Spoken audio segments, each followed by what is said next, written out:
Il y a de la joie ce matin dans l'église? Bon, pas trop. Est-ce qu'il y a de la joie ce matin dans l'église? Come on! Dieu est bon. Qu'il n'était pas là hier? Vous étiez où? Ok. Grande de coquin, hein? En tout cas, c'est bien que vous soyez là ce matin. C'est dommage hier que vous n'étiez pas là. Pour ceux qui étaient là, vous vous rappelez hier? Ça va? Quand je venais, je disais ça va? Vous étiez là, vous? Hein? Je vous vois rire. Je étais là. Ouf. Pas avoir peur, hein? Dieu nous aime. Vous savez, quand il y a encore de la peur et des craintes, c'est qu'on n'est pas encore parfait dans l'amour. Parce que l'amour parfait bannit la crainte. Et l'inverse est vrai aussi. La peur bannit l'amour. Et Dieu veut qu'on soit enraciné dans l'amour. Vous savez, des fois les gens ils sont enracinés dans des doctrines.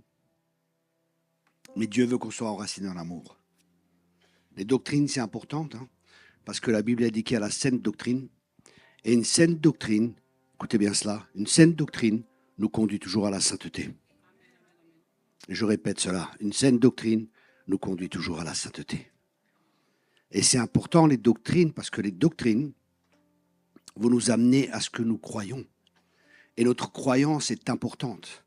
Et la Bible a dit, si tu crois dans ton cœur, c'est pas la croyance au niveau de notre intelligence naturelle, mais c'est des croyances au plus profond de notre cœur. Parce qu'on peut croire des choses dans notre intelligence, mais c'est dans notre cœur. Et là, des fois, il y a un chemin qui va de là jusqu'à là. Et des fois, c'est long, ce chemin. Des fois, ça descend tout de suite parce que notre cœur est ouvert et notre cœur est préparé. Et je te remercie, Seigneur, pour ce matin. Je te remercie pour chaque frère, pour chaque sœur, pour chaque personne qui est là et pour les personnes aussi qui sont sur Internet. Que vraiment tu bénisses chacun, que le cœur de chacun soit ouvert. Et je prie ce matin que les yeux du cœur soient ouverts et qu'il y ait un esprit de révélation ce matin. Dans le nom de Jésus, que les forteresses tombent, que les raisonnements, que les hauteurs, que tout ce qui s'oppose à la connaissance de Dieu soit renversé ce matin, au nom puissant de Jésus. Et que ta parole ferait un chemin dans les cœurs, et que cette parole porte du fruit 30, 60, 100 fois, afin que ton nom soit glorifié, au nom de Jésus. Amen et amen. Amen et amen. Ce matin, je vais parler des croyances et de notre cœur. Parce que ce que l'on croit dans notre cœur détermine toute notre vie. Notre vie est déterminée par ce que nous croyons dans notre cœur. Et malheureusement, on peut avoir des fausses croyances. Et on peut avoir des bonnes croyances. Et on peut avoir des croyances qui sont entre les deux. Et c'est pour ça que Jésus a dit, vous connaîtrez la vérité. Et la vérité vous rendra libre. Et le mot connaître, c'est devenir un avec la vérité. Parce qu'on peut connaître des choses intellectuellement, mais ça ne veut pas dire qu'on est devenu un. Quand on devient un avec cette vérité, et cette vérité va nous libérer. Pourquoi ? Parce que la vérité, c'est Christ. Nous devenons un avec Christ qui est la vérité. Cette parole est en nous, elle est enracinée en nous et nous devenons un avec cette parole. Et plus nous acceptons la vérité et plus nous marchons dans la vérité, plus nous marchons dans la liberté. Amen. C'est pour ça que c'est important de s'examiner et d'examiner avec les Écritures ce que nous croyons. Est-ce que ce que tu crois est vraiment vrai? C'est ma question ce matin. Est-ce que ce que tu crois, peut-être même ce qu'on t'a appris à l'église, est-ce que tu crois que ce qu'on t'a appris à l'église, c'est vraiment vrai? Moi, j'étais à l'école biblique, on m'a appris des choses qui n'étaient pas justes. C'était écrit, mais ce n'était pas révélé. C'était écrit et partagé avec de l'intelligence, mais sans révélation. Le mot révélation, c'est le mot apocalypsis en grec. Et c'est deux mots, apo et kalypsis. Apo signifie ôter et kalypsis signifie ôter le voile.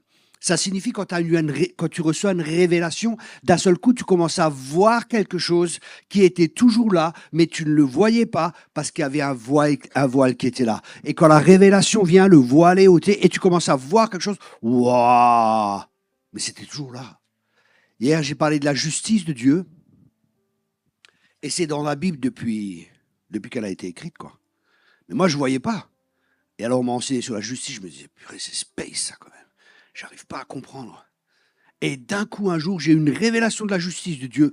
Et partout dans la parole de Dieu, là où je lisais, la justice, dans l'ancienne alliance, la justice, nouvelle alliance, partout je voyais, ça sortait de la Bible, quoi. C'était la justice de Dieu. Pourquoi je le voyais? Parce que j'avais une révélation. C'était déjà là avant, mais je ne le voyais pas, parce que je n'avais pas de révélation. Et la révélation provient de la relation. La relation engendre la révélation, et la révélation qui est mise en application amène la transformation et la libération. Je répète? Non, c'était par l'esprit, je n'arrive pas à répéter. Ok, la relation engendre la révélation. La révélation mise en application amène la transformation et la libération. Et c'est pour la liberté que Christ nous a affranchis. Amen. Dieu veut qu'on marche dans la liberté. Et il y a une liberté qui est là, une liberté glorieuse pour les enfants de Dieu. Elle est glorieuse, cette liberté, où on n'est plus dirigé par les circonstances, où c'est plus les circonstances qui nous dirigent, mais c'est la parole de Dieu et l'Esprit de Dieu qui nous dirigent. Parce qu'on est fils, on est conduit et dirigé par l'Esprit. Et ça, c'est merveilleux. Et ça, c'est le problème qu'on a. Le problème que nous avons, c'est qu'on essaie d'avoir le contrôle. Mais en réalité, qu'est-ce qu'on contrôle? Tu peux mourir maintenant. Tu peux avoir un accident. Tu peux avoir tellement de choses qui se passent. Mais parce qu'on a des peurs, et la peur amène toujours le contrôle. Je sais que je vais des fois dans des églises, ça m'arrive, moi, maintenant, heureusement. Mais des fois, j'arrive dans des églises et je sens qu'il y a un contrôle qui est là. C'est comme si quelque chose me prenait à la gorge comme ça. Oh, je ne supporte pas ça. Parce que moi, je suis appelé à être libre. Et j'aime trop la liberté. Vous savez, chaque personne ici, elle a un verset qui correspond aux désirs les plus profonds de son cœur. Moi, c'est la liberté. C'est pour la liberté que Christ m'a affranchi. Et je parlais un jour avec un pasteur et je lui dis, et toi, c'est quoi ton verset? C'est quoi qui t'a touché? Parce qu'il y a quelque chose qui va nous toucher avec la parole de Dieu. Moi, c'est la liberté. Quand j'ai vu, waouh, en Christ, on est libre, j'ai dit, waouh, ça, c'est trop bon, ça. Je veux être libre. I am free, hallelujah. Je suis libre, c'est merveilleux. Mais j'ai parlé avec ce pasteur et il me dit, tu sais, moi, c'est la paix. Quand j'ai appris la paix, parce que dans ma famille, il y avait toujours la dispute. Et quand j'ai entendu que Jésus est le prince de la paix, waouh, ça m'a touché. Vous voyez, chacun de nous, il a un domaine au plus profond de soi, où il a un désir, où il y a quelque chose qui doit être comblé. Et dans notre cœur, il y a un vide. Dans le cœur de chaque homme, il y a un vide que seul Dieu peut remplir. Amen. Et c'est à nous de permettre à Dieu de remplir toutes les parties de notre cœur.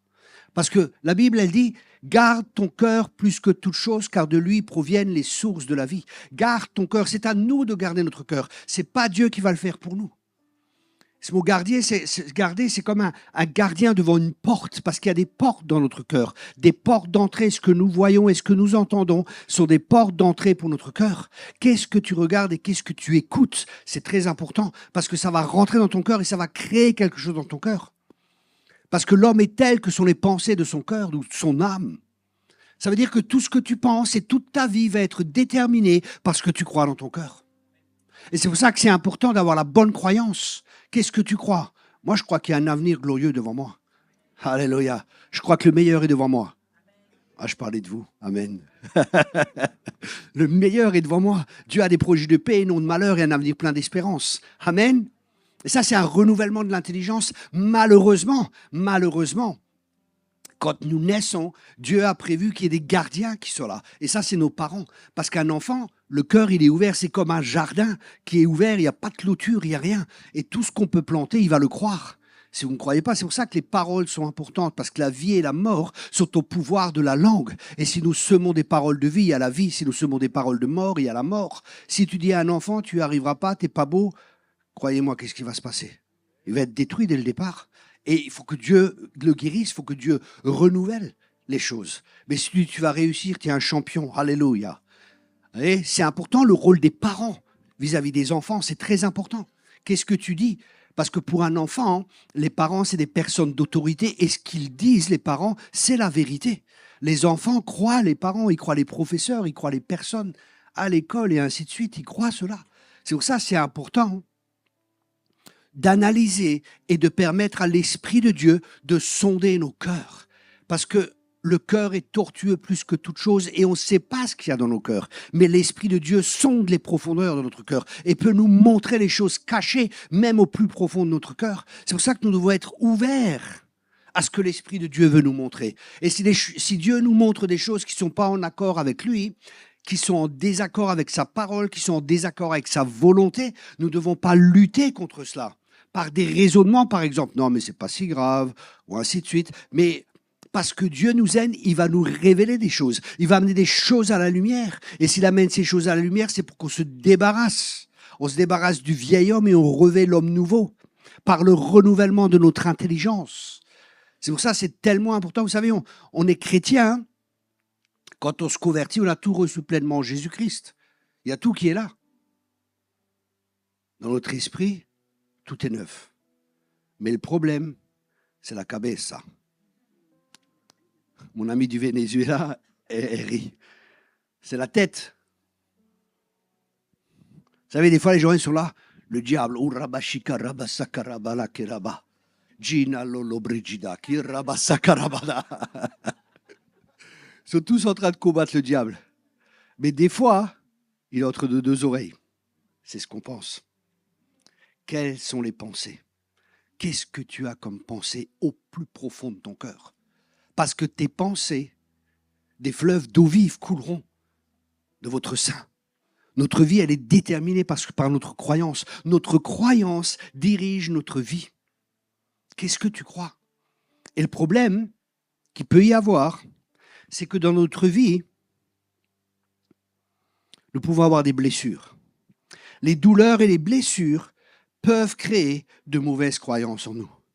Les expériences du passé, les douleurs, les blessures peuvent créer des mauvaises croyances dans notre cœur, de n'importe qui, par des personnes qui nous ont blessés, mais nous pouvons aussi nous blesser nous-mêmes. On peut se blesser soi-même. Et nous pouvons être blessés par les gens autour de nous. On peut être blessé par l'environnement dans lequel on vit. Par exemple, si on est d'une famille pauvre, hein, les gens ils vont dire « oui, mais regarde, lui, c'est des pauvres » et ainsi de suite, et ainsi de suite. Vous savez, il y a deux personnes qui peuvent naître dans la même famille. Il y a deux personnes qui peuvent vivre les mêmes circonstances. Mais il y en a un qui va réussir dans la vie, il y en a un qui ne va pas réussir. Pourquoi? Parce qu'il y en a un qui va croire différemment de l'autre. Vous savez, ils ont fait des études aux États-Unis, dans les quartiers chauds. Ils ont fait des études. Et c'était bagarre, violence, drogue, tout ce que vous voulez. On pourrait prendre Paris, hein, certains endroits, ou en France. Hein. La Martinique aussi. Hein. Enfin, partout maintenant, de nos jours, c'est répandu. Mais c'était aux États-Unis, ils ont fait d'études, quartier chaud et tout, la drogue, tout. Ils ont dit, bon, on va raser tous les bâtiments, on va tout reconstruire à neuf, on va tout faire nickel, on va mettre des plantes, on va tout faire, tout ce qui est possible de faire. Et vous savez ce qui s'est passé? Rien. C'était toujours pareil, parce que c'est le cœur qui doit être changé. C'est pas l'extérieur qui est changé et qui va changer quelque chose, c'est la transformation au niveau de notre cœur. Et c'est pour ça que c'est important ce que nous croyons. L'environnement qu'on a ne doit pas déterminer ce que nous croyons. Et les circonstances de la vie, elles peuvent aussi nous endommager ou nous blesser. On peut avoir des circonstances dans la vie qui nous blessent. Hein. Chacun de nous, il est pas... Qui n'a pas été blessé ici? Levez la main. Ok, c'est bon, je suis avec des êtres normaux, ça va. On a tous été blessés dans la vie. Hein. Mais la question est, comment réagis-tu à la blessure? C'est pas ce qu'on te fait, c'est la réaction que tu as à ce qu'on te fait qui est déterminant. Là, j'avais un prophète qui était venu un jour. Il me dit, Thierry, Saul va t'attaquer, mais ne le touche pas. Je dis, ok. 3 mois après, la guerre a commencé. 3 pasteurs m'ont attaqué. Des mensonges, tout ce que vous voulez sur moi. Au début, j'étais...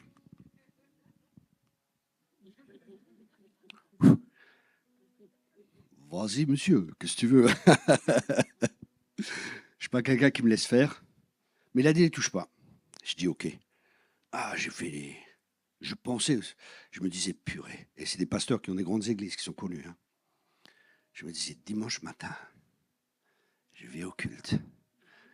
Quand il va monter sur l'estrade, je monte sur l'estrade, je prends le micro et je raconte à toute l'église comment il est vraiment. Je vais le cartonner, je vais le fusiller. Vous savez, quand on est blessé comme ça. Après, je me suis dit, non, Thierry, tu ne peux pas faire ça. Moi, je ne vais pas le faire. Et après, je discutais avec des pasteurs, un couple de pasteurs. Je leur dis, ah, il m'est arrivé ça et ça et ça. Je dis pas de nom. Hein. Ah, il m'est arrivé ça et ça. Ah ouais. Thierry, je te conseille un livre. Et le livre s'appelle, c'est un livre en allemand, c'est en Allemagne, L'étoffe par laquelle sont faits les rois. Ce livre, c'est de la bombe, c'est un tout petit livre. Il n'existe pas en français. Donc si vous lisez anglais ou allemand, c'est très bien. C'est un tout petit livre. Et il explique, c'est l'histoire de Saul et l'histoire de David. L'histoire d'un roi David et l'histoire de Saul. Et dans ce livre, il disait que Dieu permet un Saul dans ta vie pour révéler le Saul qu'il y a dans ta vie. Je dis, waouh! Il y avait encore un Saul parce que je ne réagis pas comme David. Je disais, je m'occupais de lui. Je vais, c'est pas possible. Et j'avais une mauvaise attitude. Et après, j'avais un autre livre chez moi. Et je lis ce livre. Et là, le Seigneur me parle pareil. Et ce livre, il dit qu'il fera de nos ennemis un marchepied. J'ai dit, come on. Ça, c'est trop bon. Mais ça dépend de quoi? Ça dépend de notre attitude. Parce que si tu rentres dans une autre dimension, c'est toujours lié à la mesure de Christ qu'il y a en toi. Et comment est-ce que Christ réagit? Il était comme un agneau. Il n'a pas réagi. Vous savez, beaucoup de gens veulent être des lions. Mais tu ne peux pas être un lion si tu n'as pas d'abord été un agneau. Être l'agneau avant d'être un lion. Beaucoup, je les vois, combat spirituel et tout. Détends-toi. Laisse l'agneau de Dieu prendre toute la place dans ton cœur. Et alors tu verras qu'avec la douceur, tu brises les os. Tu verras que la douceur, c'est puissant. Tu verras que les fruits de l'esprit, c'est les armes spirituelles les plus puissantes qui existent. C'est pas le gurigubushukubukusukuba. Il y en a, ils croient, plus ils crient fort, plus ils ont d'onction. Non, juste, ça dérange un peu. J'ai vu des gens, ils font la délivrance. Ils font la délivrance sur leur... J'ai purée, il faut prier pour les gens après, parce qu'ils sont devenus sourds entre-temps dans la délivrance. Ils leur ont cassé les oreilles, quoi. Écoutez bien ce que je vous dis. Les démons, ils ne sont pas sourds. Écoutez bien ce que je vous dis. Les démons, c'est fort ce que je vous dis. Les démons sont programmés pour nous obéir. Et ils savent exactement l'autorité qu'on a. Moi, je ne crie pas à la délivrance. Tranquille, sors. Et ils sortent. Et j'ai beaucoup appris avec mon pasteur à l'époque. Il y avait 3 pasteurs qui étaient là, ils faisaient la délivrance. Quelqu'un était couché par terre. Ouais, sors. Mon pasteur, il est venu. Il fait sort. Et il a continué sa route. Et le démon, il est sorti. Et j'ai beaucoup appris avec lui. Il est auprès du Seigneur maintenant. Par exemple, un jour, il a dit, il a été attaqué par un chien. Le chien l'a mordu. Il va, lâche au nom de Jésus, lâche. Rien. Dieu lui a dit, mais pourquoi tu t'énerves? Dis-le une fois et crois. Et il a dit, ok, lâche. Le chien a lâché, il est parti. Et quand on sait l'autorité, le frère il a prié ce matin, qu'on a l'autorité, celui qui a fait la Sainte Seine, on a l'autorité. Et ce n'est pas dans les cris, ce n'est pas dans la force, c'est dans la parole de Dieu. C'est en Christ qu'on a l'autorité. Et l'autorité, elle est là pour être exercée. Elle est là pour être utilisée. Mais l'autorité nous a été donnée.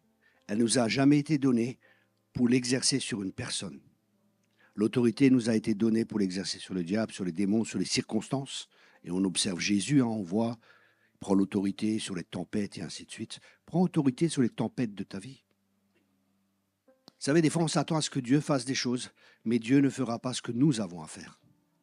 Je répète, Dieu ne fera jamais ce que nous avons à faire. Vous savez, des fois, les gens, j'ai vu des gens, Seigneur, délivre cette personne des démons. Dieu ne le fera pas. C'est à toi d'y aller, chasse les démons, guéris les malades. Seigneur, guéris cette personne. Mais vas-y, prie, impose-lui les mains, guéris.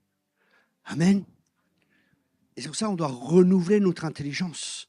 J'aime beaucoup un verset c'est paraphrasé, ce verset. Et ce verset dit, ne vous coulez pas Romains 12, verset 2, ne vous coulez pas simplement dans le moule de tout le monde, ou ne vous coulez pas simplement dans le moule de ce monde, parce qu'on vient tous du monde et on a une pensée du monde, comme les Israélites qui venaient d'Égypte, ils avaient une mentalité d'esclaves, et Dieu voulait les libérer de la mentalité d'esclaves pour qu'ils pensent différemment. C'est pour ça, Dieu a choisi Moïse, pourquoi? Ça, c'est une très très bonne question. Merci de l'avoir posée. C'est une bonne question, c'est une bonne question. Pourquoi Dieu a choisi Moïse? C'est une bonne question. Hein?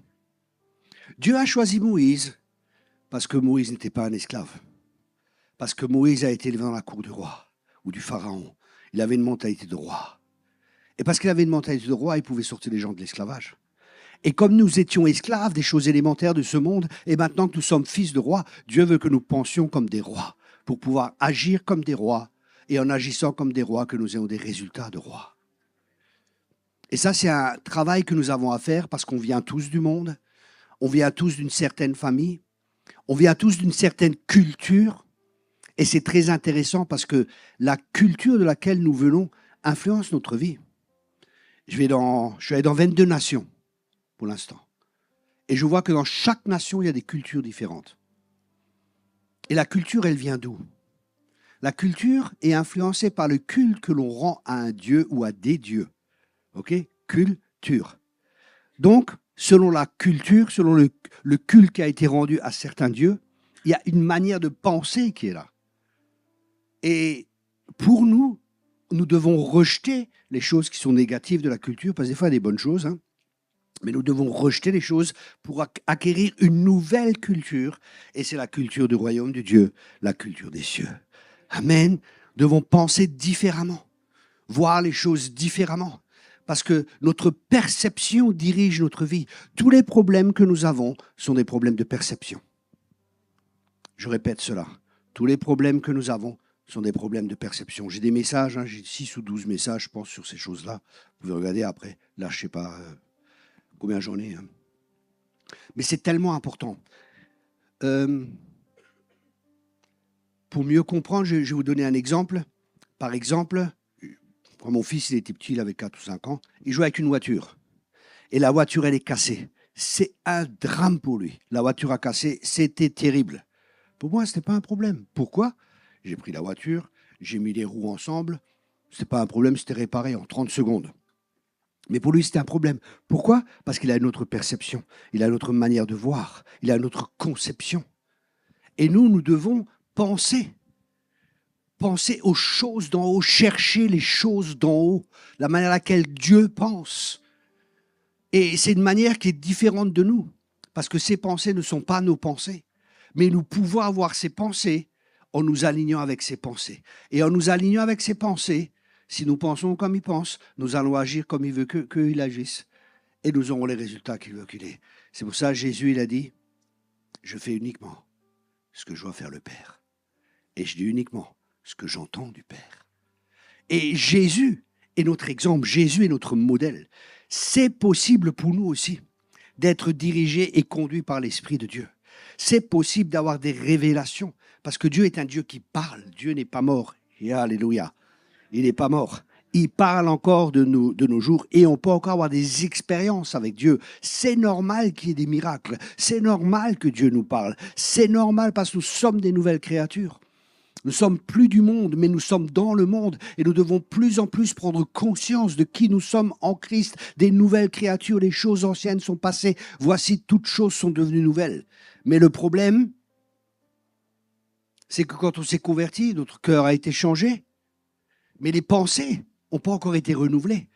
Et bien qu'on ait une nouvelle créature, on peut penser comme avant. Je vais vous donner un exemple qui va vous aider à comprendre. Parce que moi, ce qui m'a beaucoup aidé à comprendre, c'est les histoires et les exemples. C'est pour ça que Jésus prenait des exemples et je sais que ça aide les gens, je sais que ça va vous aider.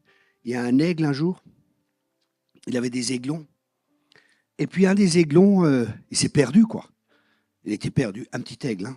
Hein. Et ce petit aigle, il se retrouve dans un poulailler avec des poules. Et il vit avec les poules. Et c'était bien, et puis il grandit. Et un jour, il voit passer un aigle. Il dit, bah, qu'est-ce que c'est beau. Qu'est-ce que c'est magnifique. voler dans les airs et tout cela. Mais moi, je ne pourrais jamais le faire. Il avait la nature de l'aigle, il avait les capacités, mais il était influencé par son environnement.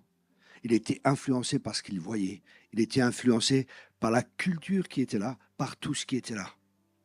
Ce matin, mon ami, j'aimerais te dire que tu n'es pas une poule, tu es un aigle. Tu es un aigle. Et l'aigle, c'est très intéressant. Parce que l'aigle, il réagit différemment des autres oiseaux.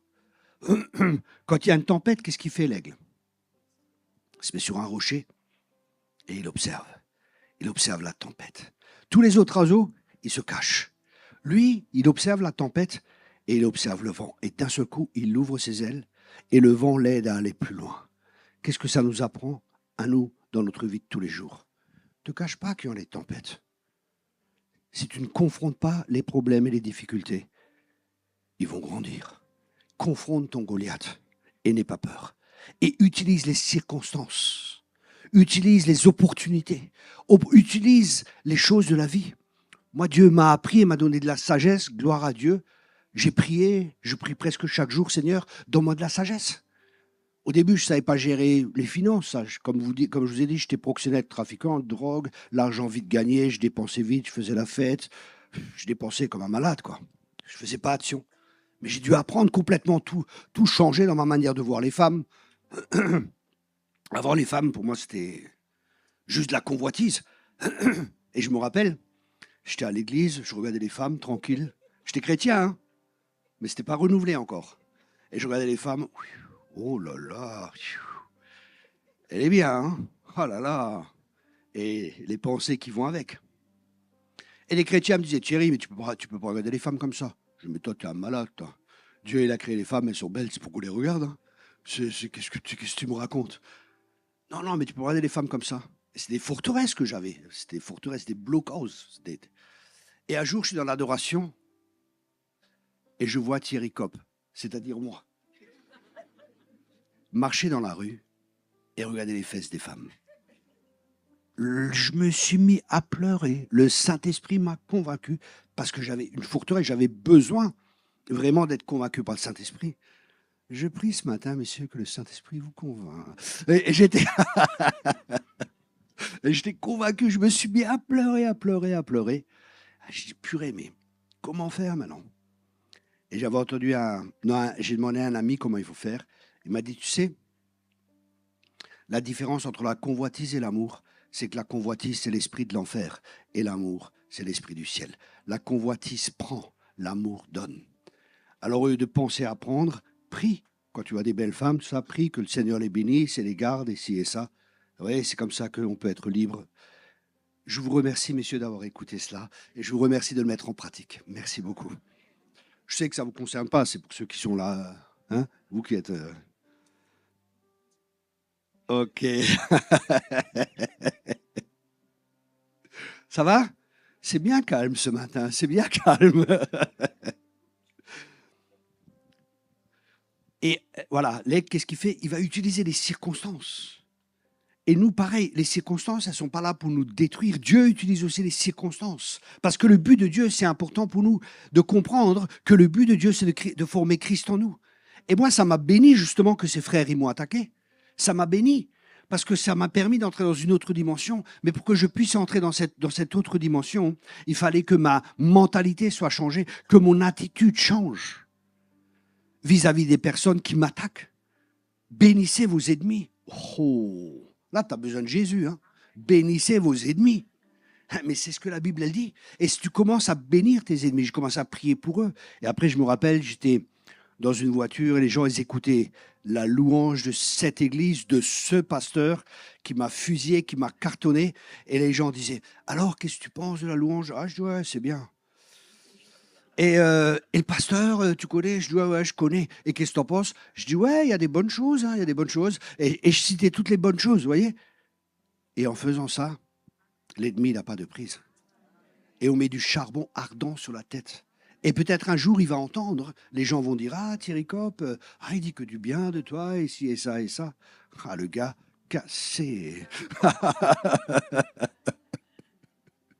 Mais vous voyez, c'est la manière de Dieu de faire. Et ainsi, on est changé, on revêt de plus en plus le caractère de Christ. Et ça nous amène dans une autre dimension.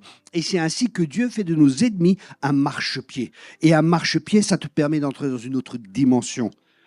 Chaque nouvelle dimension, il y aura un nouveau démon. Chaque nouvelle dimension, il y aura plus de combats. Et pour avoir la victoire, c'est uniquement avec le caractère de Christ que tu as la victoire. Jésus, il a dit, l'ennemi vient et il n'a aucune prise en moi. Plus il y a de Jésus en nous, moins l'ennemi a des prises. Regardons pas au combat, regardons la victoire. Amen. Et la victoire est assurée. J'avais un prof à l'école biblique, c'était un prophète, il était trop marrant. Vous savez, moi, pour paraître bien, quand j'étais à l'école, parce qu'il avait aussi fait l'école biblique, pour faire le spirituel, il avait pris sa Bible toute neuve, il l'a frottée par terre pour voir que les gens y voyaient, qu'elle est utilisée et tout, pour faire le spirituel. Il était trop marrant. Et il disait, quand je me suis converti, je voulais comme savoir, avant de me convertir et tout, qui a gagné. Alors j'ai ouvert la fin de la Bible et j'ai vu que Jésus a gagné. Il a dit, moi je veux faire partie de l'équipe des gagnants. Amen. On est dans l'équipe des gagnants. Amen, amen, amen.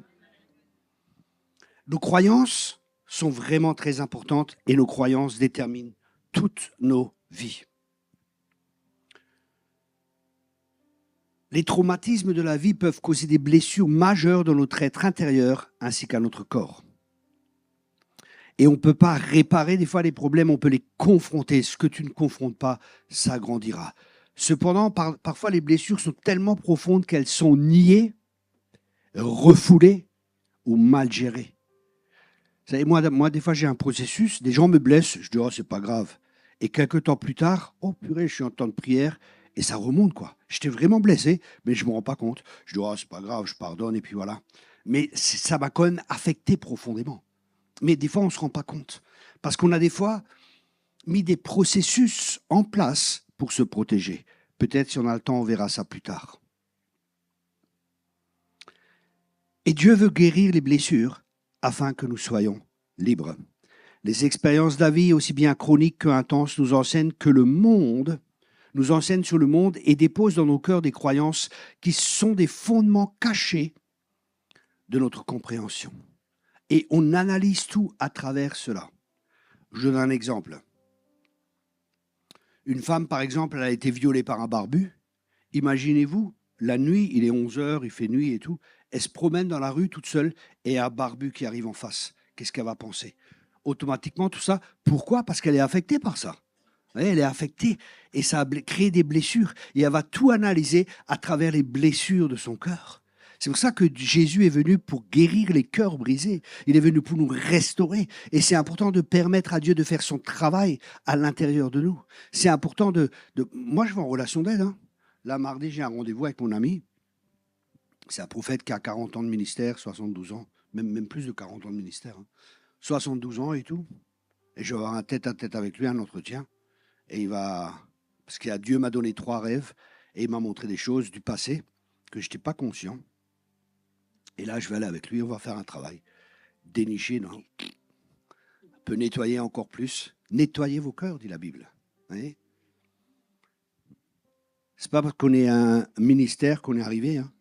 On est tous en chemin. On pourrait tous porter une pancarte « Chantier en construction ». Tous ici. Parce que le but, c'est Christ. C'est d'être semblable à l'image de son Fils bien-aimé. Et il n'y a personne qui est arrivé. Je vous assure, je connais beaucoup de ministères, aucun n'est arrivé. Aucun. Et les croyances que nous avons, elles peuvent être sociales, politiques, religieuses, elles peuvent être bonnes ou mauvaises, ou elles peuvent être un mélange des deux. Et il est facilement... pour nous, c'est incroyablement facile d'avoir une grande confiance dans ces mauvaises croyances. Par exemple, des gens ensemble, si ça semble bien, fais-le. Ou dans le monde, si 2 hommes s'aiment ou 2 femmes s'aiment, où est le problème? Ils s'aiment, ils font rien de mal. Vous voyez? Toutes les pensées qui sont là et que les gens peuvent avoir. Ou alors, des gens, ils peuvent avoir des pensées, oh, les femmes, c'est comme ça. Ou les hommes, c'est comme ça. C'est des préjugés qu'on peut avoir qui sont là à cause des expériences que nous avons vécues. Tous les hommes sont comme ça. Eh ben non, moi je suis différent. Oh, tous les hommes ne sont pas comme ça, et toutes les femmes ne sont pas comme ça. Vous voyez? Ah, les femmes, elles veulent que l'argent. Oh, les hommes, ils veulent que. Voilà, et ainsi de suite. Vous savez, tous les préjugés qu'il y a. Et c'est pas juste. C'est pas juste. C'est pas des expériences qu'on a vécues. Et des fois, ça peut former des attitudes aussi envers Dieu. Par exemple, quand tu entends que Dieu est ton père, tu dis, oh, Dieu est mon père, non, c'est bon, quoi. Mon père, il m'a frappé, mon père, il n'était pas là, mon père était alcoolique, quand j'avais besoin de lui, il n'était pas là. Si tu as vécu ça, et tu passes par des épreuves difficiles, tu vas dire, non, Dieu n'est pas là, Dieu ne va pas s'occuper de toi. Vous voyez? C'est ce que nous avons vécu qui peut influencer nos croyances. C'est pour ça que nous devons avoir notre intelligence renouvelée par la parole de Dieu. Et ça forme aussi des fausses croyances sur nous-mêmes, les autres et les situations. Je vaux rien. Je serai toujours une victime. Ah, tu n'es pas une victime. Débarrasse-toi de cette mentalité de victime.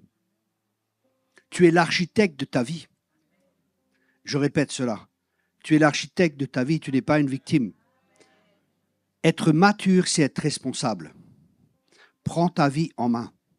Arrête de toujours rejeter les fautes sur tes parents, sur le pasteur, sur le canari, sur le chat ou qu'est-ce que j'en sais. Ah, les gens, ils trouvent plein d'excuses. Hein. Oui, mais vous ne comprenez pas ma situation.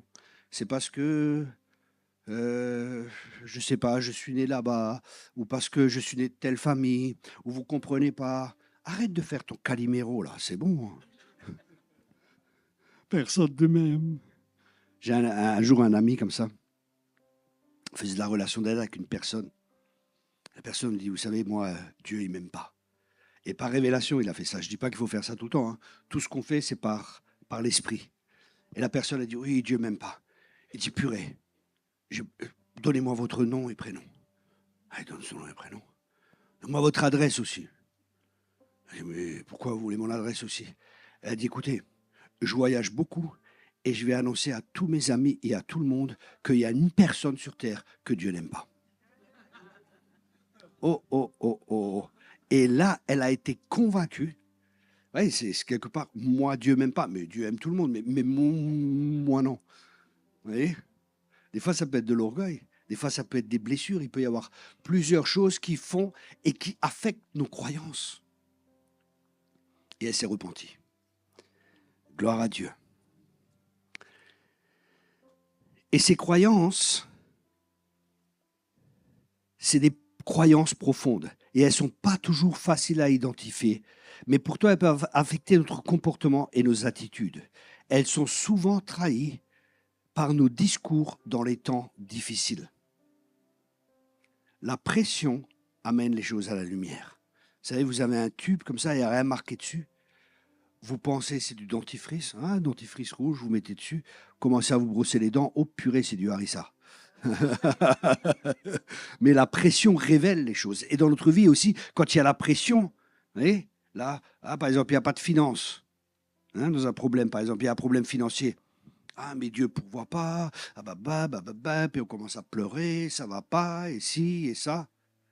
Vous savez, si vous avez la bonne attitude, parce que Dieu utilise les circonstances, si on a la bonne attitude dans ces moments-là, il se passera quelque chose. Peut-être, des fois, on peut passer par des problèmes financiers. Ce n'est pas que Dieu veut qu'on passe par là.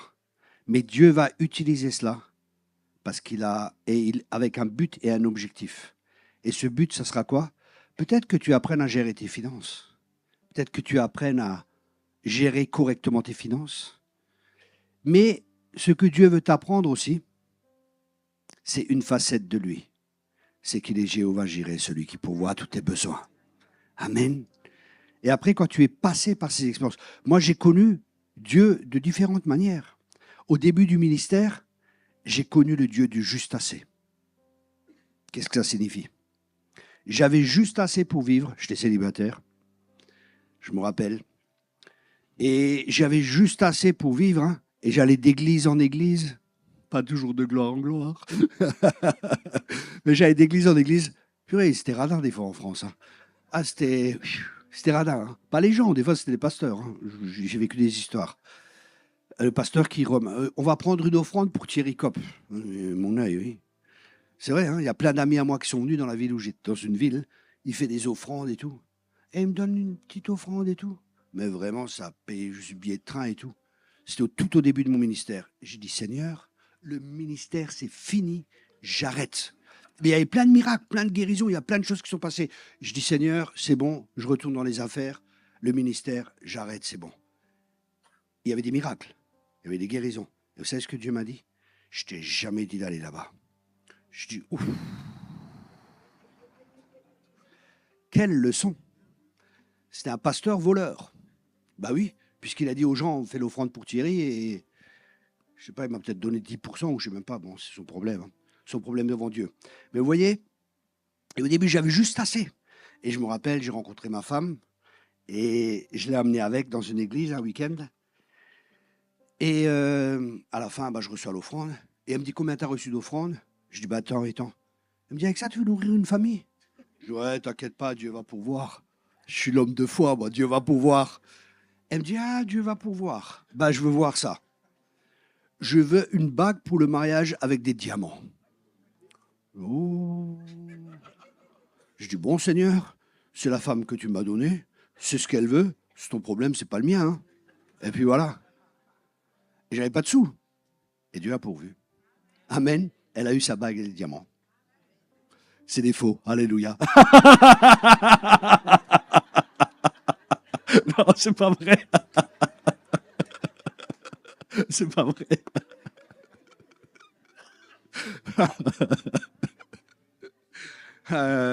Dieu est bon, hein. Et Dieu a de l'humour, hein. La preuve, il m'a créé. Elle a eu sa bague. Et là, c'était difficile. J'avais appris à connaître le Dieu du juste assez. Et après, on s'est mariés, Dieu nous a bénis. Et maintenant, je connais le Dieu du plus qu'assez. Amen. Mais Dieu me testait dans toutes ces choses. Est-ce que je le sers pour les finances ou est-ce que je le sers pour les gens et pour lui? Parce que Dieu nous teste. Avant de nous amener plus loin, Dieu va nous tester. Avant de nous amener dans une autre dimension, Dieu nous teste. Dieu n'est pas bête, hein. Il nous teste. Parce que la bénédiction, elle peut te détruire. Le succès est plus dur à gérer que les échecs. Quand tu as tout, les finances sont là, tu prêches, il y a l'onction, il y a les miracles, il y a tout qui est là.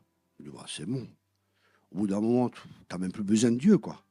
Tu as une réputation, t'invites, tout ce que tu veux, même besoin de prier, même pas besoin, tu vois. Et tu peux très vite partir ou croire que c'est toi que Dieu utilise, c'est toi l'homme de Dieu. Oh, oh, oh, descends de ton cheval. Descends de ton cheval. Vous savez, mon pasteur a dit ne fais jamais confiance à quelqu'un qui ne boite pas. Et qu'est-ce qu'il voulait dire par là? À quelqu'un qui n'a pas été brisé. À quelqu'un qui fait encore confiance en lui-même, en ses propres capacités. Parce que tout ce que nous faisons, et partout où Dieu nous utilise, c'est uniquement par grâce. C'est pas parce qu'on est bon, mais c'est parce que lui est bon. Amen. C'est pas parce qu'on le mérite, mais c'est une grâce que Dieu nous fait.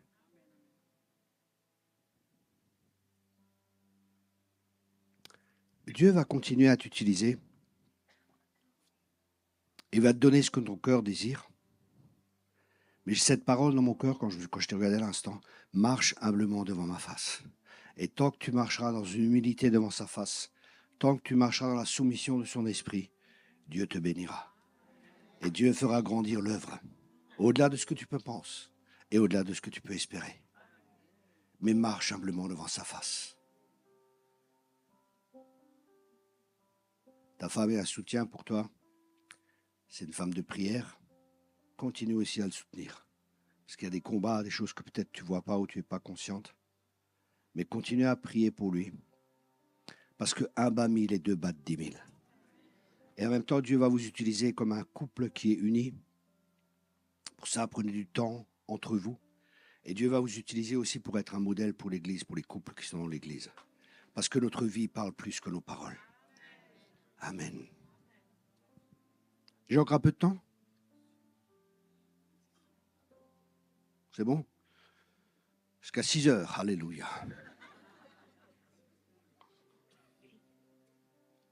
Excusez-moi, je bois juste quelque chose.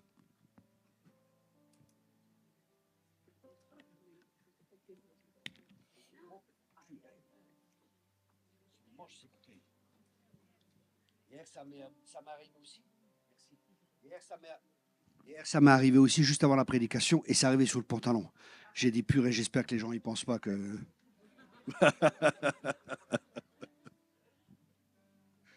Merci beaucoup. C'est tout truc ces bouteilles. Hein.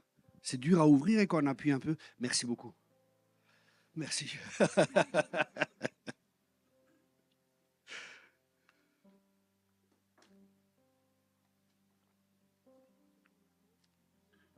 C'est reparti. Oh. Hop là. Les croyances, elles vont nous conduire à des comportements. Les croyances profondes conduisent à des systèmes de croyances. Et l'intention de Dieu, c'est que sa vérité devrait être exprimée à travers nos parents depuis le moment de la conception. Et ceci nous donne la possibilité d'avoir des croyances profondes de Dieu pour nous donner une vraie ligne de conduite à suivre. Okay, les parents, c'est important. Ça, Dieu dit aux parents, enseigne l'enfant, hein, et plus tard, il s'en rappellera, et ainsi de suite.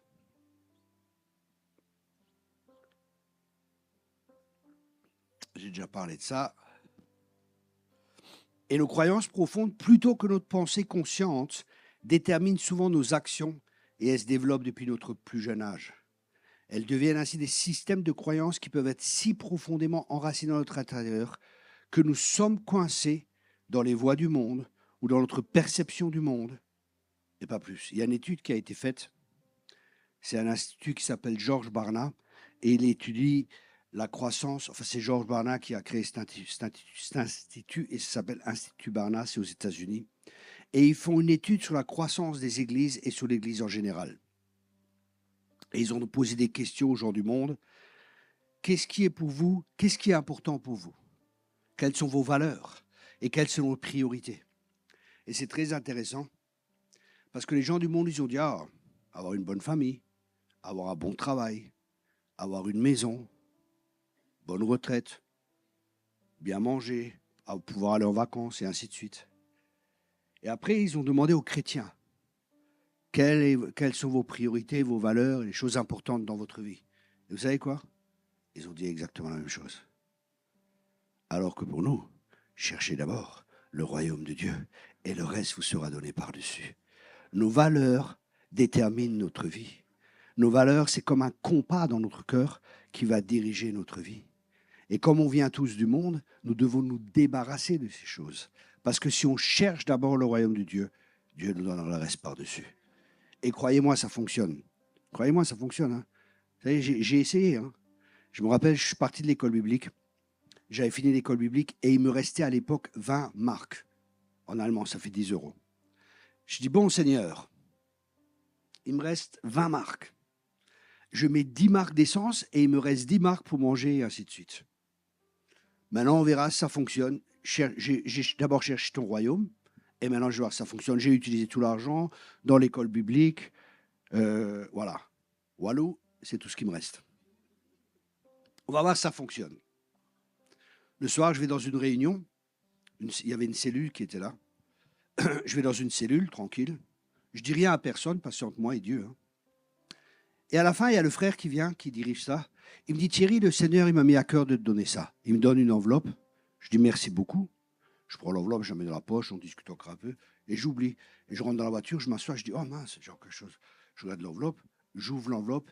Il y avait, traduit en euros, hein, parce qu'à l'époque, ce n'était pas des euros, c'était 1250 euros. C'était beaucoup il y a 30 ans de ça. Hein. C'était beaucoup. Hein. Je dis, waouh, merci Seigneur. Et alors, plus tard, il m'a dit, tu sais Thierry, le Seigneur m'a parlé quand tu es rentré que je devais te donner ça. Mais c'est l'argent que j'avais mis de côté pour ma famille pour partir en vacances. Je dis, fallait pas le faire. Il me dit, Dieu m'a dit de le faire, je le fais.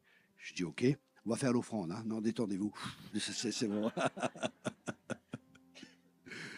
Et là, il m'a donné ça. Mais après, waouh, Dieu l'a béni. Dans son travail, il a été promu. Les finances sont venues et tout ce que vous voulez. C'était un sacrifice. C'était un test pour lui. Et moi aussi, j'avais testé avant. Hein. Je voulais voir si ça marchait. Et croyez-moi, ça marche. Dieu a pourvu à tous mes besoins avec richesse et gloire. Amen. Et il continue à pourvoir. Ça fait 30 ans que je vis par la foi. Hein. Ça veut dire que je n'ai pas une église qui me soutient tous les mois ou tout ça. C'est Dieu mon soutien. Alléluia. Et j'ai une bonne nouvelle, l'or et l'argent lui appartiennent. Même s'il y a une réception, même s'il y a une crise sur la terre, ça ne changera rien parce que mon royaume n'est pas de ce monde. Amen. Et je ne dépends pas des choses de ce monde. Je vis dans un autre royaume, dans le royaume de Dieu.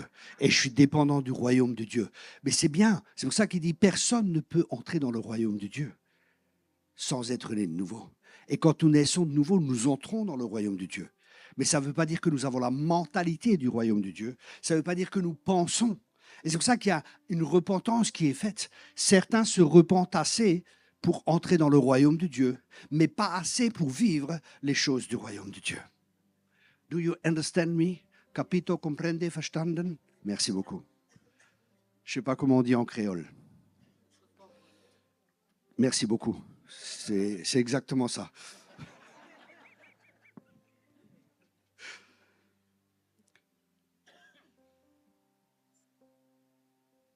On construit aussi des systèmes de croyance à travers notre développement émotionnel et notre environnement.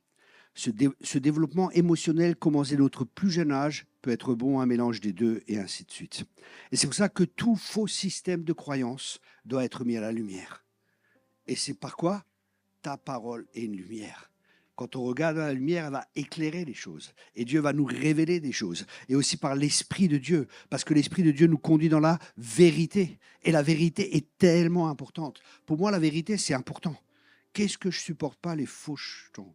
J'allais dire un autre nom, mais ça ne se dit pas. Les faux, vous voyez ce que je veux dire? Je ne supporte pas ça. Sois vrai, quoi. T'as péché, dis-le. Arrête de... Ah, mais non, mais... T'as péché, dis-le. Seigneur, j'ai péché, voilà. Un jour, je me suis disputé avec ma femme dans la voiture. C'est la faute à ma femme. Hein. Elle n'avait pas compris que j'ai toujours raison. C'est terrible quand même. Et on se dispute. J'arrive à l'église et c'est à moi de prêcher. Qu'est-ce que j'ai fait? J'ai fait mon religieux. Non. Je suis arrivé devant. J'ai dit, bon, je viens de me disputer avec ma femme dans la voiture. Seigneur, je demande pardon et je te remercie pour ton sang qui me lave. C'est bon, maintenant je peux prêcher. Amen. Mais tout le monde fait une histoire. Oh là là, oh là là. Si on confesse nos péchés, il est juste et fidèle pour nous pardonner. J'ai confessé, il est juste et fidèle pour nous pardonner. Nous marchons par la foi dans la parole de Dieu. On ne marche pas dans nos sentiments. Les émotions, les sentiments peuvent dire, mais non, tu n'es pas digne de prêcher. L'ennemi, il vient, il est l'accusateur, il peut venir avec plein de choses. Crois en la parole de Dieu. La parole de Dieu a la capacité de te rendre libre. Amen. Il n'y a aucune condamnation pour ceux qui sont en Jésus-Christ. Amen. Le problème, c'est que les gens, des fois, ils mettent plus de puissance dans le péché que dans le sang de Jésus. Mais le sang de Jésus est plus puissant que n'importe quel péché. Amen. Le sang de Jésus nous lave. Le sang, c'est puissant. Vous savez, il y a des doctrines, des fois, dans l'Église, elles sont space. Hein. Nous nous plaçons sous le sang de Jésus. OK. Pourquoi tu te places sous le sang de Jésus? Pourquoi tu fais ça? On m'a appris. Qui c'est qui t'a appris ça? C'est l'ancienne alliance, ça. Un jour, je suis parti au ciel. Je passais par le deuxième ciel. Et devant moi, j'ai vu le sang de Jésus. Mais je n'avais pas prié avant. Je me place sous le sang de Jésus. Parce qu'on est sous le sang de Jésus. Amen. Vous comprenez, les fausses croyances peuvent amener des faux comportements. Peuvent amener des fausses déclarations. Mais on est sous le sang de Jésus. Et un jour, j'étais avec Anna Mendes, je ne sais pas si vous connaissez. C'était un séminaire. Et elle prêche. Et elle dit, le sang de Jésus fraye un chemin. Et à ce moment-là, Dieu m'a rappelé mon expérience que j'avais vécue quand je suis passé par le deuxième ciel pour arriver devant son trône où il y avait le sang de Jésus. Je dis, waouh, le sang fraye un chemin. C'est pour ça que par son sang, nous avons accès auprès du trône de Dieu. Et nous sommes sous le sang. On n'a pas besoin de se placer dans le sang. Vous savez, il y a tellement de choses des fois qu'on entend qui ne correspondent pas à la parole de Dieu. Parce que c'est des croyances religieuses qu'on nous a appris. Nous entrons dans sa présence. Pourquoi il était où Dieu avant?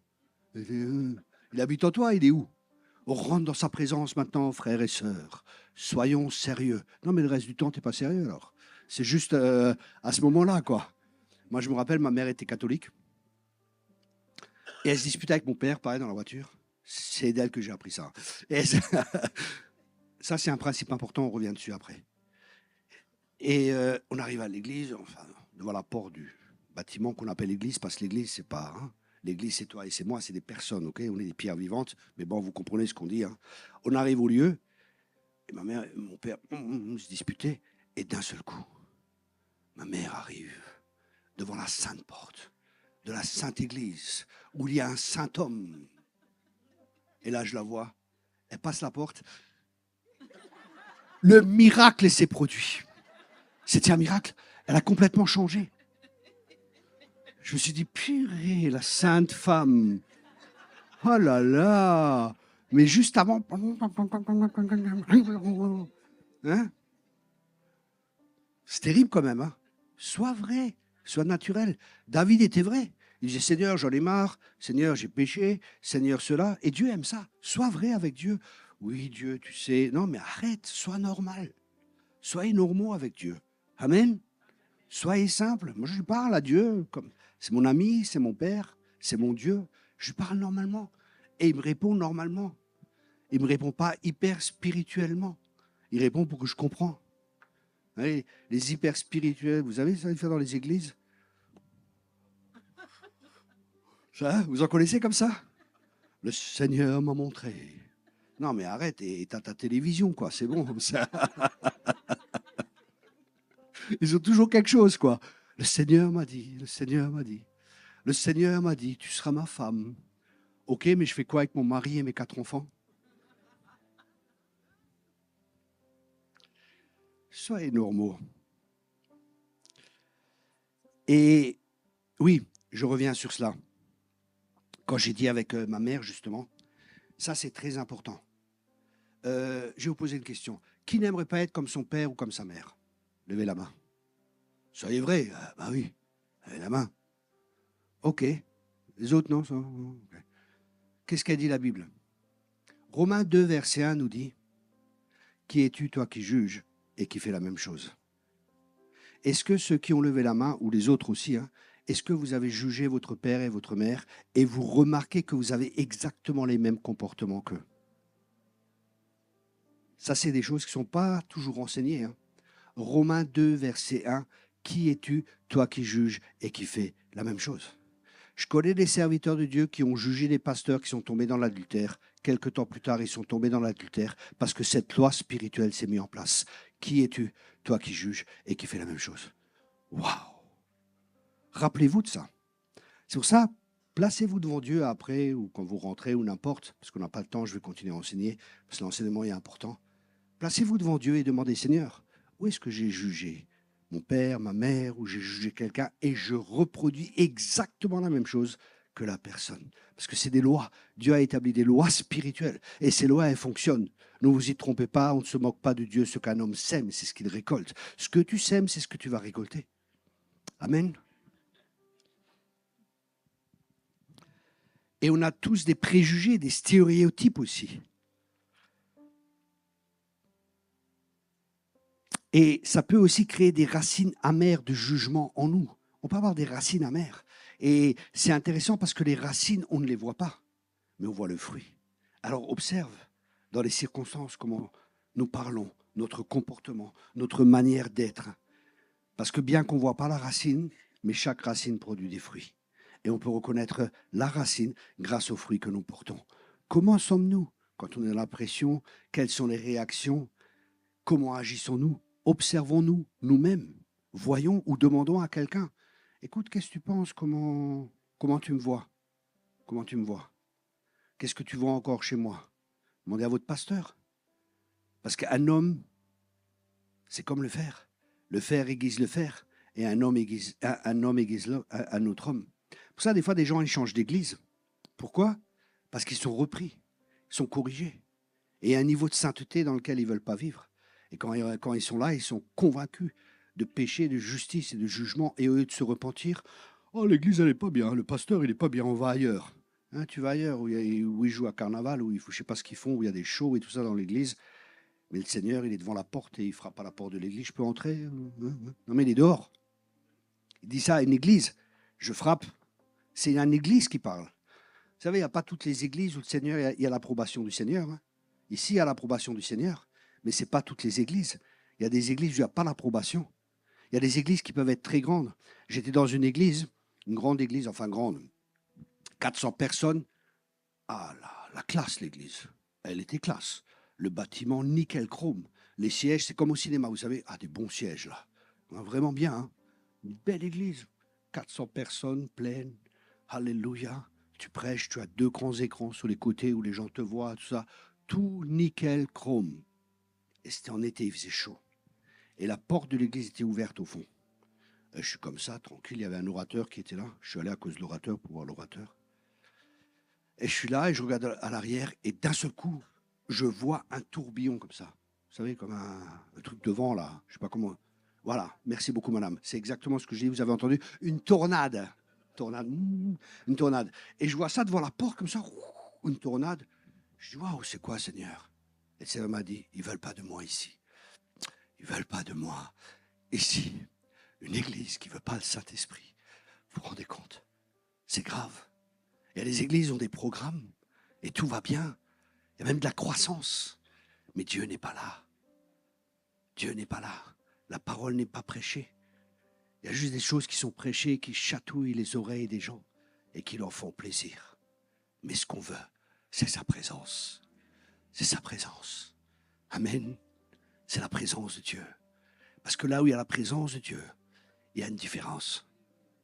Quand Dieu est là, tout change. Quand la présence de Dieu était là avec l'arche, les statues sont tombées, Dagon est tombé, les idoles tombent. Quand la présence de Dieu est là, les cœurs sont mis à nu. Et pas parce qu'il ne nous aime pas, c'est parce qu'il nous aime. Et qu'il veut nous transformer, nous changer à l'image de son Fils. Révéler les fausses croyances, les choses qu'il y a dans notre cœur. Vous voyez, grande église, humainement tout était bien, tout était magnifique. Le pasteur, très gentil, hein, très gentil. Ça va, ce que vous voulez. Mais Dieu n'était pas là. Vous vous rendez compte? C'est terrible, hein? Construit par la main d'homme. Mais on rentre dans les temps où Dieu va secouer tout cela. Et ces choses ne tiendront pas. Parce que si le Seigneur bâtit la maison, celui qui bâtit, bâtit en vain. Et le Seigneur est en train de bâtir son église. Il y a 30 ans presque, Dieu m'a dit, dis à mon église que je reveux mon église parce que c'est moi qui la bâtis. Et les portes de l'enfer ne prévaudront pas contre elle. Quand c'est Jésus qui bâtit, il ne bâtit pas à notre manière. Et ça ne veut pas dire qu'une église, il l'a bâti de cette manière et l'autre, il l'a bâti de cette manière. C'est Dieu qui est Dieu. Et Dieu, souvent, il ne fait pas les choses de la même manière. Il va bâtir une église d'une manière et l'église d'une autre manière. Mais après, il y a des principes qui sont importants. Et les principes qui sont importants, c'est d'avoir l'unité. Et l'unité, ce n'est pas quelque chose qui se crée. Les gens, ils veulent créer l'unité humainement. Oui, nous sommes unis. Cela et cela et cela, nous sommes unis. Non, Dieu ne nous dit pas de faire l'unité. Écoutez bien ce que je vous dis. Dieu nous dit de garder l'unité. Et on peut être uniquement dans l'unité, dans l'esprit. Garder l'unité de l'esprit. Quand on est dans l'esprit, on est dans l'unité. Quand j'arrive dans des églises, si les leaders sont dans l'unité, pas de problème entre nous. Hein. Tac, ça coule. On est dans l'unité, il n'y a rien, quoi. Pas de discussion, qui est le plus grand, qui est le plus gros, qui est le plus petit. On s'en fiche de ça. C'est vrai. On s'en fiche. On est dans l'unité. Et c'est pour ça, garder l'unité de la paix. Parce que l'ennemi veut détruire. Et l'ennemi sait, là je parle prophétiquement, hein, l'ennemi sait qu'une église qui est divisée, qu'une maison qui est divisée ne tiendra pas. C'est pour ça, faites attention. Critiquez pas, jugez pas. Ah, mais pourquoi lui, on le prend comme ancien, ou pourquoi lui fait la Sainte Seine et pas moi, et pourquoi? Oh, calme-toi. Dieu t'élèvera en temps convenable. Amen. Mais Dieu t'abaissera aussi si tu t'élèves toi-même. Si tu t'élèves, crois-moi que Dieu va t'abaisser. Mais si tu permets à Dieu de t'élever, personne ne peut t'abaisser. Mais si tu t'élèves toi-même, les hommes peuvent t'abaisser. Il y a tout ce que tu veux. Et Dieu élève les gens qu'il voit, qui sont prêts à être élevés. Ne cherche pas à t'élever toi-même. Les gens disent, Thierry, qu'est-ce que tu fais? Bon, j'ai jamais rien cherché. Même quand Dieu m'a appelé, je dis, oh Seigneur, choisis un autre. Au début, je ne voulais pas. Hein. Au début, je ne voulais pas. Je ne voulais pas dans le ministère. Et bon, je n'étais pas convaincu aussi. Excusez-moi.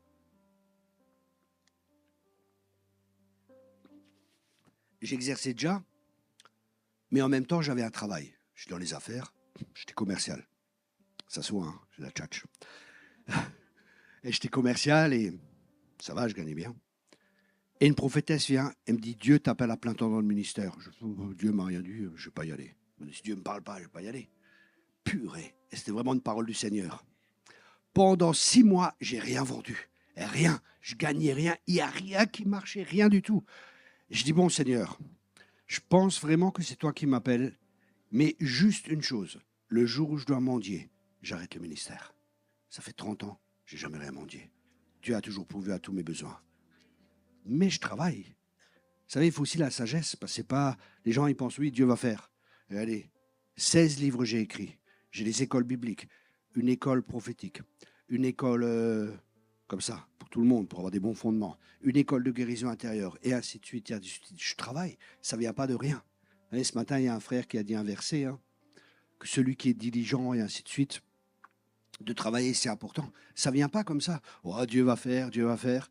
On n'est pas des musulmans, hein. Parce qu'il y a des chrétiens, ils sont musulmans. Hein. Si Dieu veut, il le fera. Inch'Allah. Tu peux attendre longtemps. Si Dieu veut. Non, mais changez de Dieu. Hein. Si ça ne marche pas avec le vôtre, prenez le mien. Ça marche. Amen. Vous voyez, comme la culture, elle est, par exemple, pour les musulmans, hein, la culture qu'ils ont, hein, Jésus n'est pas le Fils de Dieu, on aura 72 vierges au paradis, qu'est-ce que j'en sais, moi? Non, mais les gars, ils sont dirigés par le pantalon, quoi. Vous voyez ce que je veux dire? C'est horrible, quoi. C'est la folie. Mais pourtant, ils croient que c'est vrai, ces gens-là. Ils pensent que c'est vrai. Pour eux, c'est la vérité. Et la vérité les conduit même à faire des attentats parce qu'ils pensent, si on meurt en faisant un attentat, on est directement au paradis. Vous voyez, leurs croyances les conduisent à des actes qui vont même jusqu'à la mort et même à tuer d'autres personnes. Vous voyez comment c'est fou, c'est pour ça, c'est tellement important ce que tu crois dans ton cœur. C'est pour ça, permets à l'Esprit de Dieu de sonder ton cœur, regarde ce que tu crois dans ton cœur, médite la parole de Dieu, que ce livre de la loi ne s'éloigne point de ta bouche, médite-le jour et nuit, afin de l'appliquer, et c'est ainsi que tu réussiras dans tout ce que tu entreprends. Amen. Dieu veut que tu réussisses dans tout ce que tu entreprends. Amen. Mais pour ça, nous devons méditer la parole, et en méditant la parole, on reçoit des révélations.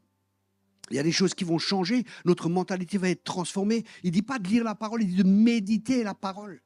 Et méditer, c'est quoi? Que cette parole ne sorte point de ta bouche. Méditer, c'est aussi la parler doucement, parce qu'en la parlant, tu vas l'entendre.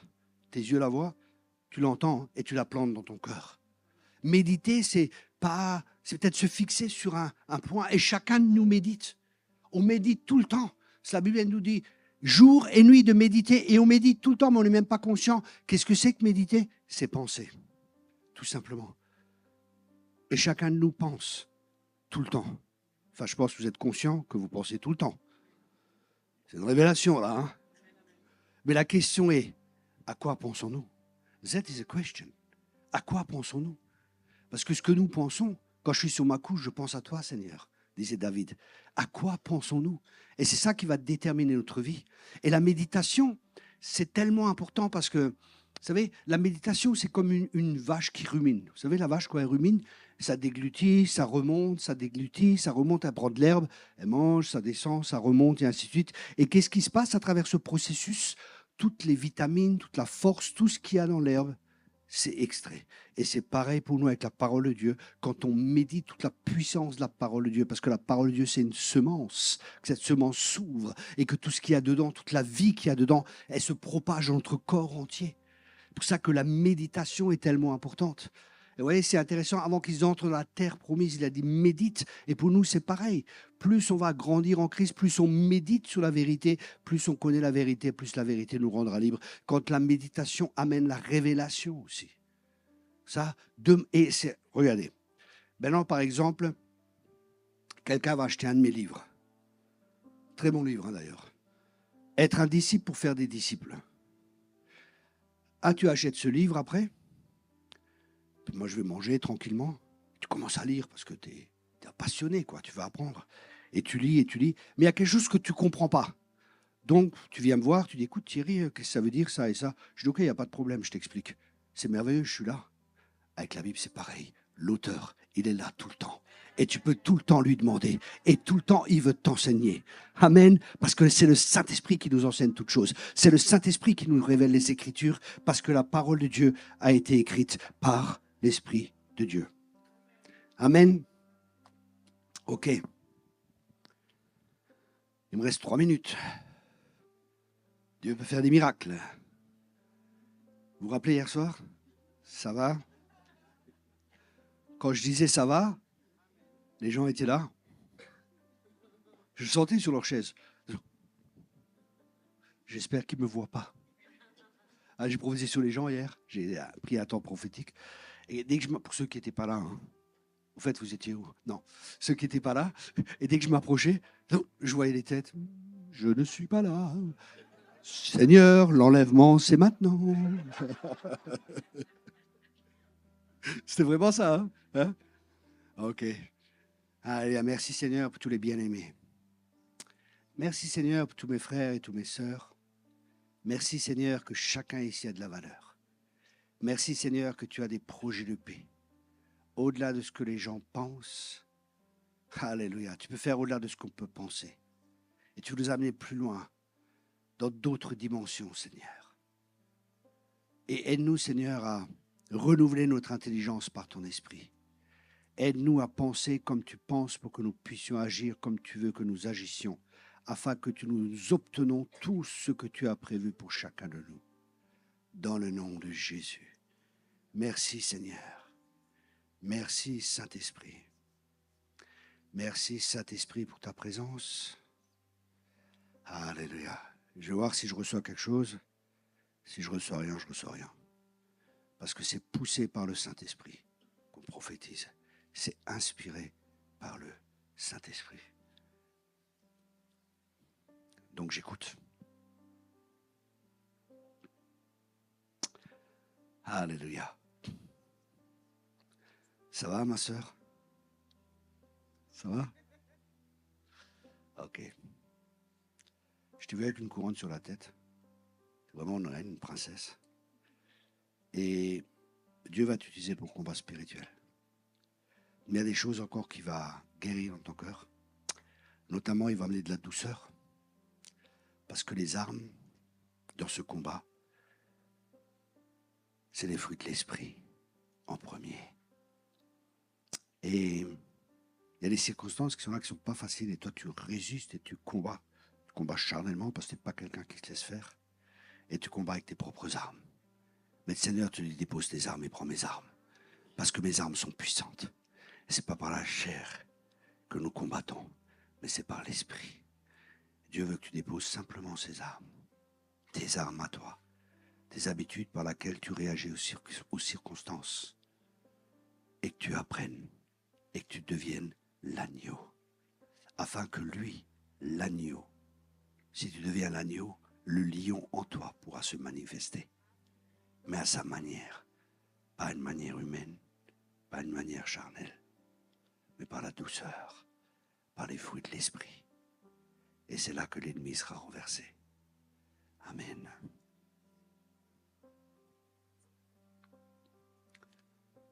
Merci, Saint-Esprit.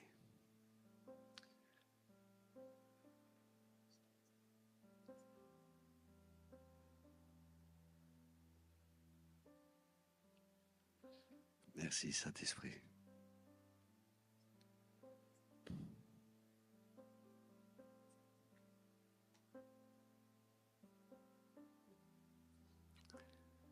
Parce que tu es fidèle aux petites choses, Dieu te placera pas des plus grandes choses, mais ce n'est pas encore le temps. Et néglige pas les petits commencements. Sois juste fidèle. Serre là où tu es, avec tout ton cœur, comme tu le fais. Et cherche pas ce que ton cœur désire. Dieu te donnera ce que ton cœur désire. Mais cherche pas par toi-même, parce qu'il a meilleur que ce que tu peux penser, ce que tu peux espérer. Merci, Saint-Esprit. Je t'ai vu, toi. C'est mon pote. Ok, merci, Seigneur. Non, les chaussures vont bien, il n'y a pas, tout va bien, il n'y a pas de poussière par terre. Tout. N'ayez pas peur, purée, soyez détendus. S'il y a une prophétie qui vient, c'est bon, soyez pas. Les gens, d'un coup, détendez-vous. Alléluia. Fuego. Fuego. Mas, Seigneur. Ça va, ma sœur? Continue à faire l'œuvre d'un évangéliste. Continue à parler autour de toi. Même si des fois tu es découragé, même si tu crois que Dieu ne voit pas, Dieu te voit. Et Dieu t'approuve. Et Dieu est avec toi. Et si Dieu est avec toi, qui peut être contre toi? Continue simplement l'œuvre d'un évangéliste. Et je te vois avec un filet, c'est des fois un petit filet, et tu jettes, tac, une âme. Et pour une âme est importante pour Dieu. Alors continue l'œuvre de l'évangéliste. Et ne t'arrête pas. Parce qu'il y a beaucoup de monde qui doit encore être sauvé. Continue. Merci, Saint-Esprit. Merci, Saint-Esprit. Merci, Saint-Esprit. Alléluia. Alléluia. Ça va?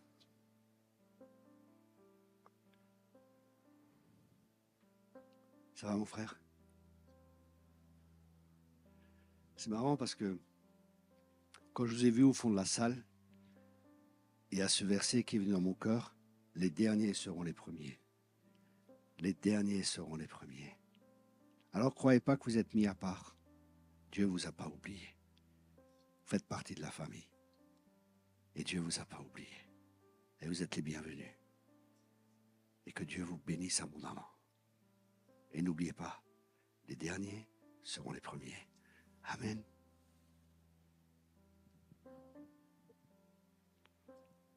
Parce que Dieu ne considère pas ce que l'homme considère, mais il considère le cœur. Alléluia.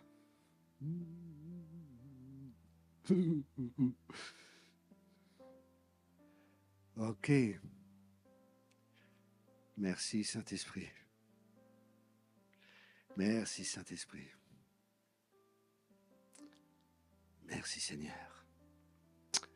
Alléluia. Shambhala sekeve shikunama sakabari. Alléluia. Juste quand je suis passé, j'ai regardé madame, qui a les yeux fermés d'ailleurs actuellement, et son mari aussi, il a les yeux fermés. C'est en train de faire la sieste. Bonjour. Il m'avait dit. Quand je suis passé, dès que je suis passé, je vous ai regardé, il y a ce verset qui est venu dans mon cœur. Fidèle dans les petites choses, et Dieu vous en donne des plus grandes. Vous êtes fidèle, et Dieu honore toujours la fidélité. C'était vraiment pour vous, mais je ne sais pas, c'est peut-être pour tous les deux, je ne sais pas. Mais c'est quand je vous ai regardé, vous. C'est pour madame? Ok. Parce que quand je suis passé, c'était pour elle, alors, mais je ne sais pas si vous êtes ensemble ou non. Mais vraiment, fidèle dans les petites choses, et Dieu vous donnera encore des plus grandes. Mais continuez à être fidèle, et ne négligez pas les petits commencements. Parce que Dieu voit. Même les choses qui vous semblent pas importantes, ce que vous faites, c'est important pour Dieu, parce que vous le faites avec votre cœur. Alléluia. Ma sœur, pour la louange, j'ai déjà prophétisé sur elle. Mais comme tu n'es pas là, il y a de l'écho. Comme tu n'es pas la seule, il y a aussi l'autre sœur dans la louange. Bon. Vous voyez, j'ai rien. Mais je vais par la foi. J'ai rien. Mais je me suis dit, j'ai cette pensée quand même, il faut que j'ai une parole pour elle quelque part. C'était, vous savez, très, très fin comme ça la pensée. Et j'ai rien. Qu'est-ce que je fais? J'ai rien. Non. Je dis, bon, Seigneur, donne-moi une parole ou fais quelque chose. Et si j'ai rien, qu'est-ce que je fais? Je vais prier pour elle. Et en priant pour elle, j'active aussi ce qui va se passer. OK? Alléluia. Alléluia. Merci Seigneur pour cette sœur. Je vais prier pour elle. Et ça va, peut-être il y a quelque chose qui va venir, on verra. Je te remercie Seigneur pour cette sœur. Et déjà ça vient, vous voyez? Tu es passé par des épreuves, par des difficultés. Je vois le chemin était étroit, mais tu es passé à travers ce chemin étroit. Il y a eu des victoires, il y a eu des défaites, mais tu t'es toujours relevé. Continue simplement et continue à proclamer son nom. Parce que quand tu proclames son nom, quand tu chantes et quand tu loues ton Dieu, dans le monde spirituel, il y a un combat qui se passe. Et il y a des choses qui se produisent. Alors, continue simplement. C'est des choses que tu ne vois pas, c'est des fois des choses que tu ne comprends pas, mais continue simplement. Et je vois vraiment comme des chevaux qui sont là dans les lieux célestes, et une armée avec des anges et tout ça qui se mettent en mouvement et qui combattent. Et quand tu loues, il y a un combat qui se passe dans le monde spirituel. Alors continue simplement. Mais fais-le et continue à le faire avec tout ton cœur, avec toute ta force, avec toute ton intelligence, avec tout ton être. Et là, il y a l'armée des cieux qui se met en mouvement. Continue simplement. Et ne doute pas. Il y a des temps de doute qui peuvent venir, et des attaques qui viennent de l'ennemi, mais n'écoute pas cela. Et cette parole, je t'encourage à l'écrire, parce que peut-être quand il y aura à nouveau des combats ou des doutes qui seront là, ou des choses qui vont se produire, cette parole, prends-la et combat avec la prophétie qui t'a été donnée. Amen, amen, amen. Alléluia. Alléluia. Alléluia. Bon et fidèle serviteur. C'est bien. Qui trouvera un homme fidèle? C'est bien d'être fidèle. La fidélité, c'est vraiment une clé. Continue simplement. Sois fidèle. Sois fidèle. Sois fidèle dans cette maison. Sois fidèle dans la maison où Dieu t'a établi. Et tu porteras du fruit. Parce qu'en étant fidèle et en restant fidèle, je vois que tu es un arbre et je vois que les racines, elles viennent de plus en plus, elles iront de plus en plus profondes. Tu seras fort. Tu seras fort.